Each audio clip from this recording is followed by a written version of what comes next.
Okay, we got Dr. Kurt Moore, man. Thank you for your time very much. And I think once we get into everything, people are going to understand why, I'm saying this right now. We have standformore.com and givesengo.com, fight for more. And, throughout this interview, I think everybody's going to understand why we're bringing that up in the beginning. And just to make it clear, you didn't ask me to say that or do that. I did it on my own. I went through everything. We've had Dr. Peter McCall in twice with John Leake and Malone, and they, referred to have you on and everything. So thank you for your time. Well, yeah, no. I mean, to be spoken in that kind of company is a definite honor. So thanks for having me on, guys. So what made you want to be a plastic surgeon to begin with, to even go down that medical field? That's a funny story. I started college thinking I was going to go into international business. My uncle was an attorney working for Motorola, and he used to do a lot of traveling, and I grew up traveling. And so I really thought that that's what I was going to do. And then as I started going through, as I was in college or right at the beginning of college, I was like, this whole medicine thing sounds cool. I had worked for a plastic surgeon in the summer between my junior and senior year in high school. And so I, very quickly changed my mind and started off kind of in a dual platform. I was a political science major in college, but I got all my science prerequisites. So, so I kind of just did a dual path there in case I changed my mind.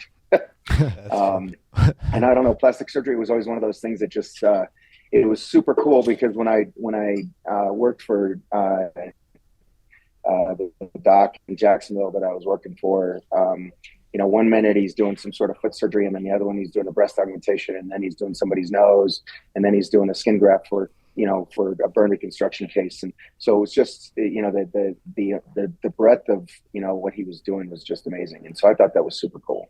And then when going through medical school, nothing ever really matched up, and nothing really ever kind of got the juices flowing, like thinking about what he was doing. So it was just, so that's where it was. So you went from political to business to science to end up being one of the best in the country with breast augmentation, and then you got your master's degree, right? It's not like you just did a little bit.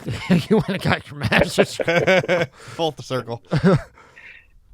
Yeah. Well, the master's degree was a step in between. I kind of I went from high school where I was in a prep school, very regimented, to when I went to college where I wasn't required to show up to class, and so I didn't.